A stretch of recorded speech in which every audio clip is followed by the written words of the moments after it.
Hi guys, in this video I want to talk to you about living in your car. This is something that happens more and more in multiple ways. Either people don't want to have a mortgage anymore and they end up buying themselves a van and just living in the van. People that are getting evicted from their house because they don't have any more money. Traveling on a budget. These are all the reasons why you would want to live in your car or that you're forced to live in your car. And honestly, I've done it a little bit when I was 17 because I had my driver license but no credit card, so I could easily drive around toward the country. And Canada is massively vast, so you go from Halifax all the way to Vancouver. It takes you 6 days, 7 days if you drive all day, 10 hours a day. I mean, you get at night, you may not be able to find yourself a hotel or something like that. You end up sleeping in your car. But the fact that you're scooching in your car does not mean that you have to be Mark Watney from The Martian, for example, okay? You don't have to stay in the car 24 hours a day and not getting out, okay? You're not on Mars inside a rover, okay? You can get out of the car. And there's a lot of aspect of living in your car that actually could be beneficial if you understand where to park at night, where to go, and during the day what to do. So the first thing first, in my opinion, okay, in my experience living in your car, is a gym subscription. Now, if you're wondering why, to be fit, why don't you just go jogging? That's not for fitness. It's for everything else. First of all, a gym subscription, most gym, especially if you have a good gym, could be open 24 hours a day. It's like LA Fitness, for example. You'll have them in New York and everywhere in the United States. I don't know of many places that don't have one. So this is a good thing. $30, $40 a month. They even supply shampoo. That's one of my main purpose for the gym. Taking showers, making you feel clean. Okay, this is the thing that you virtually have no way to do living in your car, cleaning yourself properly, unless you have a camper van, and that's a different ball game. So having a gym subscription can do that. Another thing too is, when I was in Montreal and I was doing business, I was a member of Sporting Club Sanctuary, amazing club. But the thing is, you make a lot of contact there. You meet a lot of people. So the idea is that you have shaving cream, so you can shave yourself, you can look good, you can clean yourself, you can talk to people, you can talk to them about, like anything you want about your business, and, ask them if they have any kind of ways of helping you out. Okay, maybe they could give you a job, maybe there's ways for your predicament to be better because of them. So this is the kind of things, the social interaction you could have that could actually get you out of living, in your car very quickly. Then, again, if you're clean, to go for a job interview is much better than, if you're all disheveled and, like you haven't washed in 3, 4, 5 days. A lot of gym would also have the ability to wash clothes, okay? Or you can go to a laundromat for that. I used to own a laundromat, like, I don't know, you just sit down there, watch TV, go on the internet, $3, $4, wash your clothes, that's it. That's a very easy way to do it, okay? The other thing is, and surprisingly enough, I used to own that too, a mini storage. Now, the mini storage, okay, as the owner perspective, I will tell you, the problem is insurance. So if you rent a mini storage, you can put your stuff in it.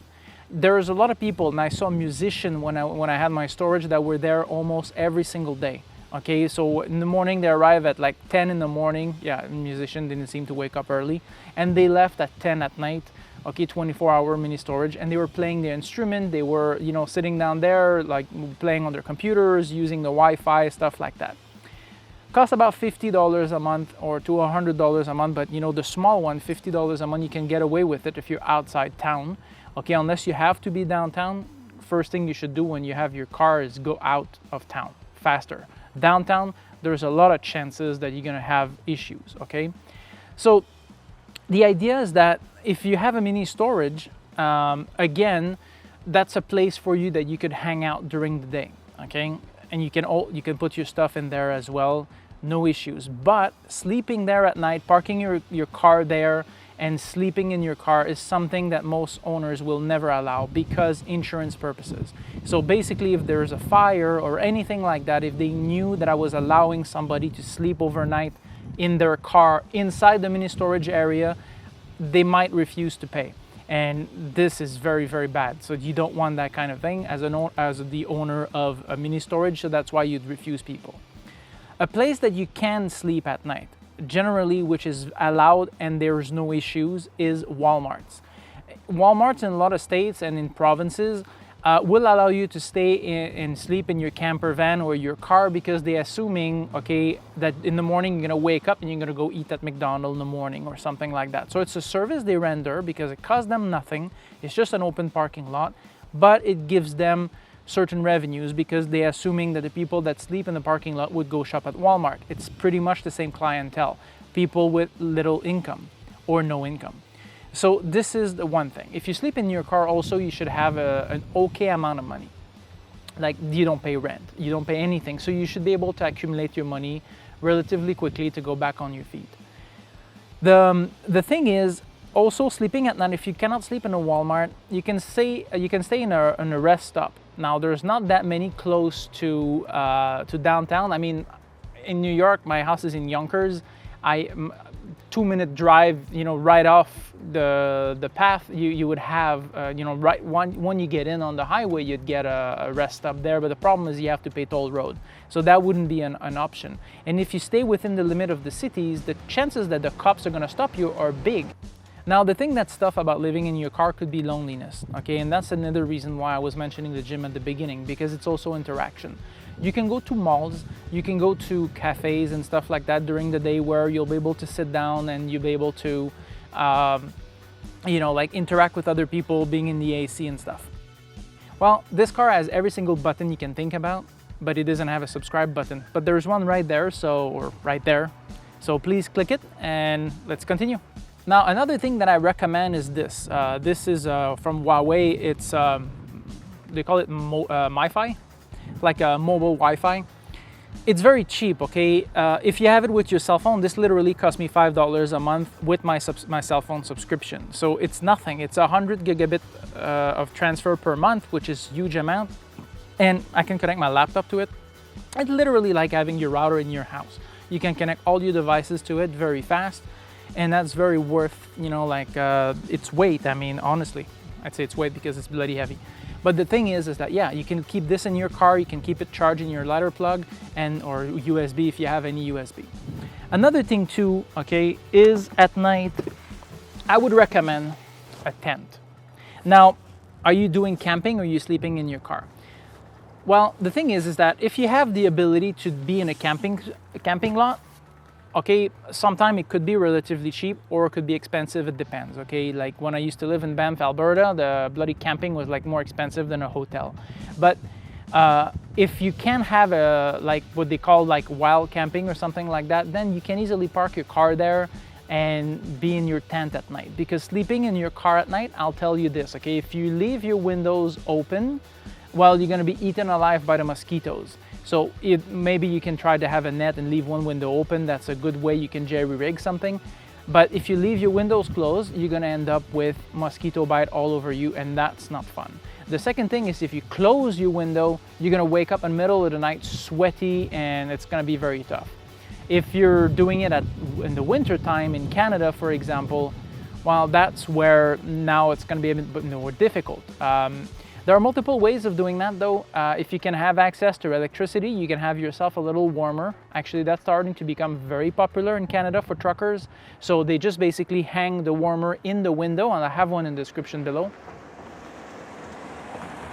This is a dead end, why are you here? Yeah, whatever.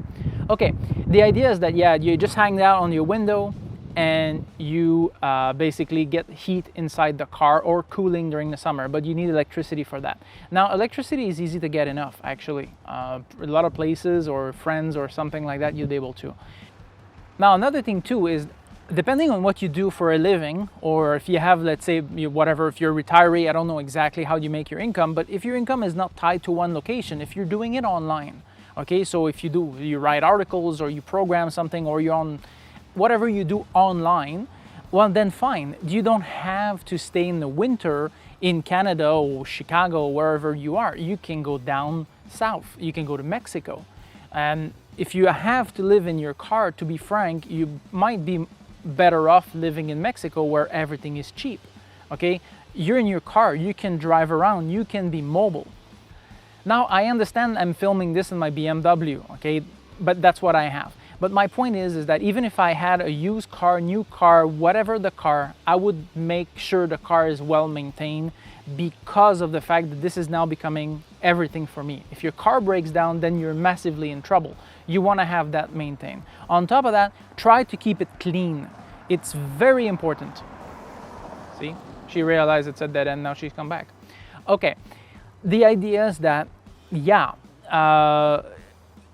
if you can clean your car, then the police stop you or something like that, then it's easier. It's the same thing if you're cleaned up, okay? You know, when I was a teenager, I mean, I was always dressing up clean, okay? Not like this. The idea is that, well, right now it's because it's freaking 40 degrees outside. But the idea is that, look, if you're clean, okay, you can walk anywhere, you can do anything, nobody will ever bother you, okay?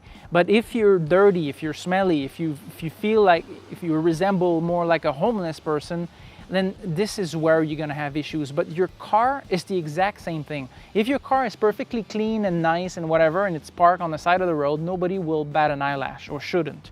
But if your car looks like a wreck, yes, you're attracting potential issues to yourself and your vehicle, which is what you want to try to avoid. And that's pretty much it. I mean, the rest, cushion, something soft to lie on in your car. And again, if you have a lot of stuff, I really recommend a mini storage, because you know, you don't want to pack up your car with tons of stuff, or you can leave some, you know, a suitcase or two at a friend's house, because honestly, the more you're going to pack up stuff, the worse it's going to be, unless you're planning on traveling. If you are, then that's fine. Try to live very, you know, like a bunch of t-shirts, bunch of pants, you know, a few shoes, that's it. Don't bring everything you own in there, because it's going to be very tough. I know I've done that. And the thing that I realized when I arrived in Vancouver after crossing the country, I had not used 1/10 of what I had brought.